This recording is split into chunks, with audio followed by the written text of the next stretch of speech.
Always willing to provide a funny anecdote, recall a specific memory in history, or literally jump on a soapbox to deliver a lighthearted message in a staff meeting, Buzz Stroud served the University of Portland Athletic Department with professionalism, knowledge, dedication, and service for 32 years. Fittingly, his career began at the university the same year that the Child Center opened for business in 1984.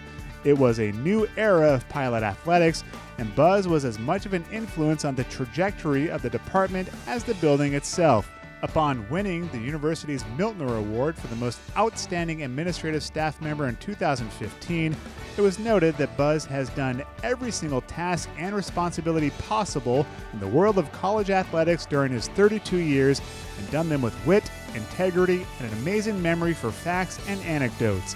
Those responsibilities included, but were not limited to, marketing director, compliance coordinator, associate athletic director, sport administrator, oversight of sports medicine, sports performance and recreational services, and game operations and game management for UP-hosted events.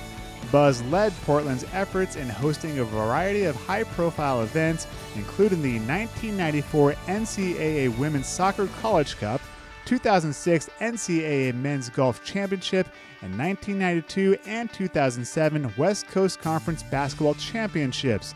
Most importantly, the impact Buzz had on student athletes, colleagues, and the Portland community will be his lasting legacy.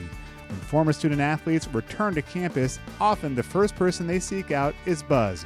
Even after retiring in the spring of 2016, Buzz returns to campus to work home events and has volunteered regularly at the Astor Elementary School in North Portland to read to kindergartners. I guess when you're the chair of the Hall of Fame committee, you get inducted when you retire, Buzz. The fix is in. In all seriousness, it was an easy decision for all of us that sit in that room. I think when he went to the bathroom, the first opportunity we said is, we're putting him in the Hall of Fame, right? And everyone kind of looked at each other and said, absolutely. So on behalf of all the Hall of Fame members and all of us on the committee, thanks for all the work that you've done and continue to do. There was the laundry list of jobs that you've had throughout your tenure at University of Portland, which continues today with filling in for PA and various other tasks. What have maybe been the most rewarding experiences you've had at UP?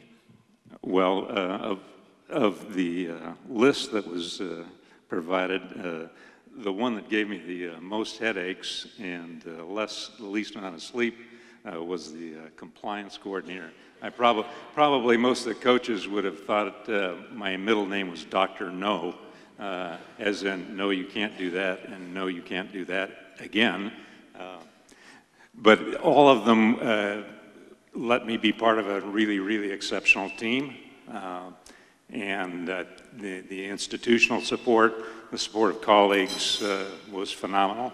And I learned a lot from a lot of people, and a few people like maybe Pat Sweeney, who had the office across the hall from me, had to suffer through a few long afternoons of listening to me grouse about any number of things, any number of challenges we face, but there were, again, being part of a really exceptional team of people.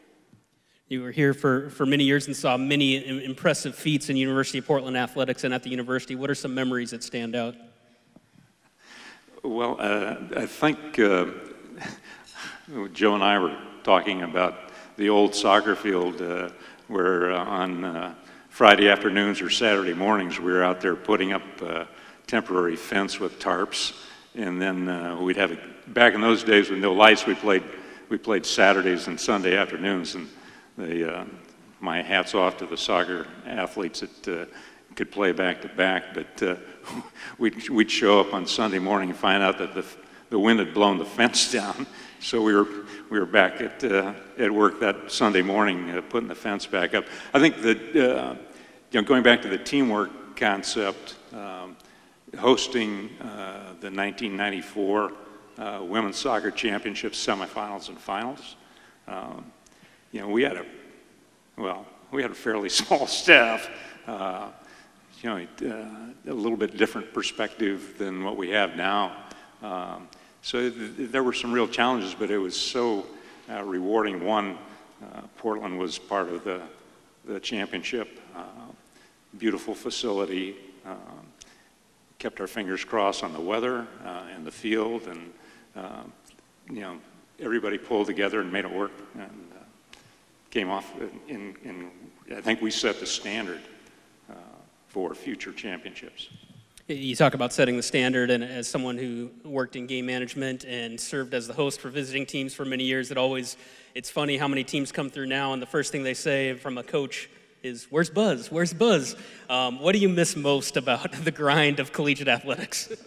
Well, I don't miss showing up at 5:30 in the morning at the Child Center waiting for the ESPN truck to plug in and start setting up their cameras and pulling their cables. You know, I enjoyed the interaction with coaches. There were even some officials that I got along with okay. I think they would disagree with that, but okay. Not many. If I was going to get on the officials, I went down by the other team's bench and stood next to their guys and got on them. But you know, I can remember John Beeline, who's now the coach at Michigan, basketball coach at Michigan, was the coach at Canisius, and for somehow they'd scheduled us as a one-off on their way to Hawaii. We didn't have to go back to New York to play them, but they showed up early for their shoot-around, sat out in the lobby of the Child Center shooting a breeze with him for half an hour just talking basketball. You know, opportunities like that, seeing some, you know, great teams and great athletes play. You know, I had friends of mine go, "What do you do?" Turn on the lights, roll out the balls, you know, wait for the teams to show up. You know, I had a pretty good gig. I had a pretty good gig going here. So now you're retired, and we still see you frequently. But what's the day in the life of Buzz like in retirement? Well, I'm quite sure that there are a number of people in the athletic department who wonder if I did retire. It's like, don't you have another home? Don't you have something else to do somewhere else? You know, I have a couple of volunteer things like you know, I read with the Smart Reading Program. That's an acronym for Start Making a Reader Today. Has nothing to do with my intelligence.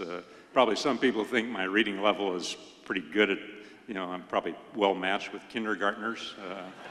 You know, there really is some pretty good children's literature, and there's some, you know, some satirical and things that, you know, if you haven't read Click Clack Moo, Cows That Type, you're probably missing out on some of the finer literature in American history now.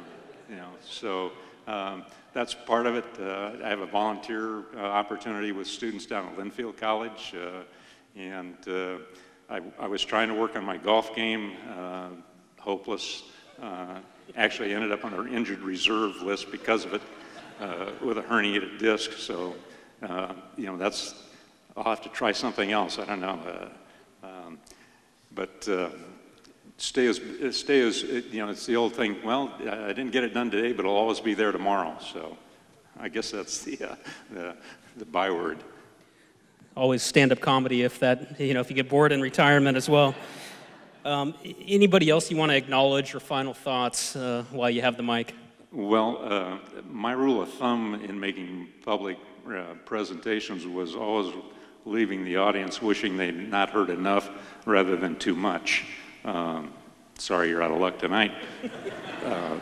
But going back to the team concept, you know, without the institutional support for the intercollegiate athletic program, without the people that were part of the intercollegiate athletic program, there was a former athletic director here at the University of Portland who, in interviewing our staff people prior to taking the job here, asked me what was the strength of the department. I said, well, it's pretty obvious, it's the people. So there are a lot of people who helped me do what I needed to do, and whatever amount of success I had, they were certainly part of it. You know, going back to when I was hired, you know, the Etzels, plural, I can remember the old baseball field. Jim was doing the public address. I think there was, I think he had an old fishing net tied on an aluminum pole that he was trying to snag foul balls with, and Harry Carey-esque, I guess. But Joe Etzel, you know, gave me an opportunity to work here, and then, maybe to his regret sometimes, but let me go ahead and do it.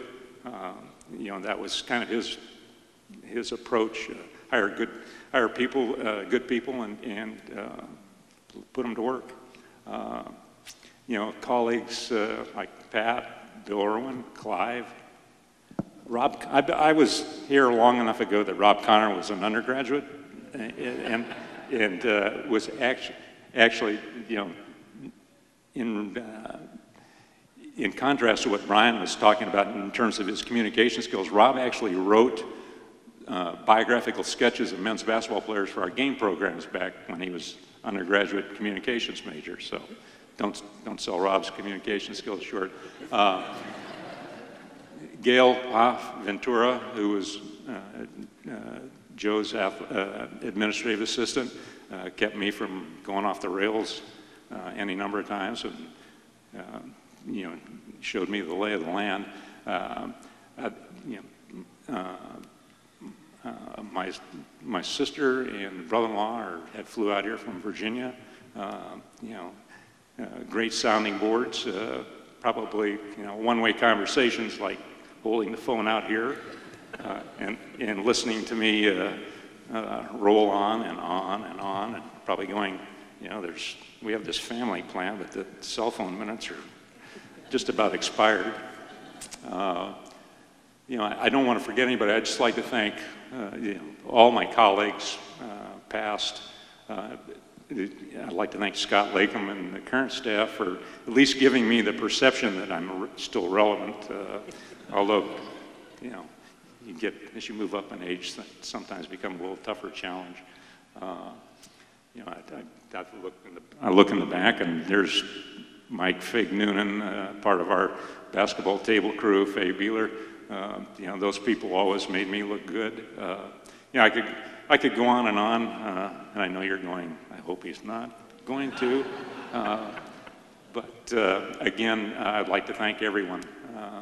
You know, again, going back to the colleagues, you know, at my table, Jim Sollers was holding forth, and you know, I couldn't hear exactly what he was saying, but everybody was laughing and having a good time. You know, colleagues like that are priceless. So, thanks to everybody. Appreciate it. Well, Buzz, you mentioned everybody that was influential for you, and just a quick story. Buzz was the first person to hire me when I was a student here, and kind of showed me the ropes. So thank you for everything you've done for the department and for me personally, and welcome to the Hall of Fame, Buzz. Well, thanks. Just one brief aside. Jason made the mistake of walking into the athletic department at 10 a.m. on a Thursday morning. We were hosting a multi-team volleyball tournament with the first round of games to start like at 11 a.m. Well, our student crew was in class, or at least that's what they told me. So they weren't available. So I asked them, you ever shag balls for a volleyball match? No, I said, real simple. We'll show you what to do. Right this way. See what you get for showing up. So thanks again. Much appreciated. Buzz Stroud, welcome to the Hall of Fame, and congratulations.